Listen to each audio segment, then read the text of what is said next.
Learn to deal with the valley, the hills are kept the same.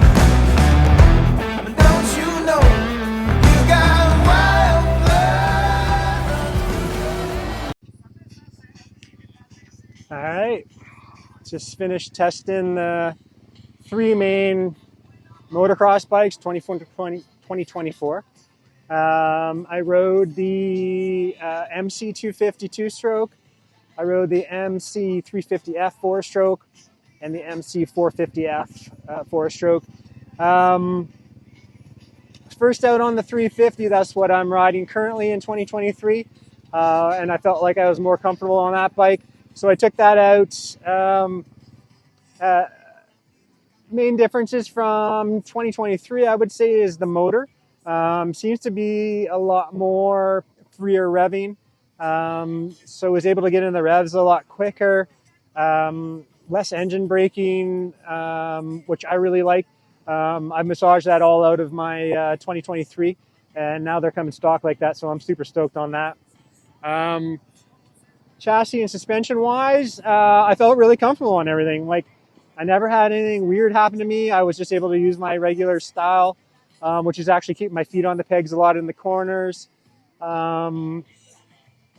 It just turned, all 3 of the bikes just turned in, followed exactly where I wanted to go. There was no kicking, no slipping, nothing unexpected. Suspension worked good. The track's not super bumpy, but yeah, it's got a lot of flat landings, and those flat landings were pretty decent.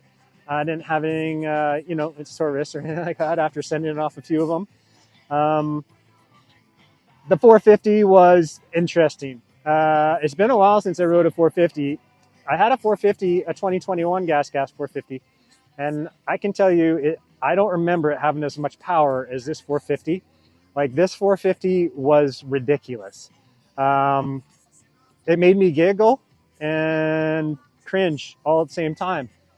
At one moment, I was so ecstatic that it was pulling so hard, and next moment, I was scared that I was going to fly off the track.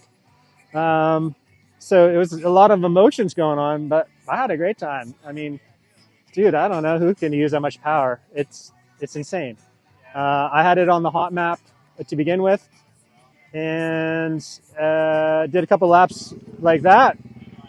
And then I put it on the soft map, and I honestly, it was a little bit softer maybe off the bottom, but when it got pulling hard again. So yeah, pretty impressive power-wise. The bike that I really liked the best was the MC250. All the motocross bikes. Man, such a fun bike to ride, and pulls, and it's so tractable. It's crazy. Like, when I went out there, the track had just been watered, and it didn't spool up like spool up and start spinning like a 2-stroke that I remember. So yeah, and when it got in the meat, it just pulled, and you just keep upshifting, and it's pulling hard, and that makes you giggle, especially going up some of the hills where it just keeps on accelerating. So pretty wicked. Other than that, I didn't notice, the chassis is awesome. It's got air forks on it. I never really had any issues with it. Not super rough. I didn't bottom on some of the flat landings. So yeah, I was cool with that. The rear of the bike seemed to track well, and you can see that new frame design and this holding the shock. And then you can also see the new swing arm set up. Yeah, nothing unexpected, no kicks, no weird hopping around. So that seemed to be all good. Chassis seems to be good. The new plastic, I've been expecting to catch a piece of this plastic somewhere, but it hasn't happened, and I've been all over these bikes today. So yeah, I think it's pretty cool. Never noticed anything as far as the plastic. Foot pegs are pretty rad.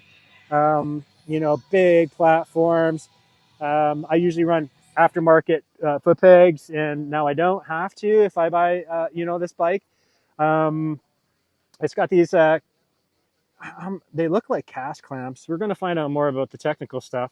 The one thing I was noticing and I had noted on the enduro bikes was the torque spec. So you can see 20 Newton meters on top and 15 Newton meters on the bottom. So that's a little bit more than we're running in the past. So yeah, I don't know. It's all good to me. I've got issues with this pesky switch. I do not like it. Um, so I'd probably just change it out for a Nihilo switch. Um, this bike has the map switch on it as well, which is cool. So I rode it in the hot setting and didn't feel I need to change it at all. Pretty wicked. Bike comes with Maxxis motocross tires on it. And honestly, on the motocross track, pretty good traction. Didn't have any issues turning down in turns. I didn't. Yeah, everything was good. Brakes are pretty wicked. Sort of typical brakes for an Austrian brand bike. Super strong, and so yeah.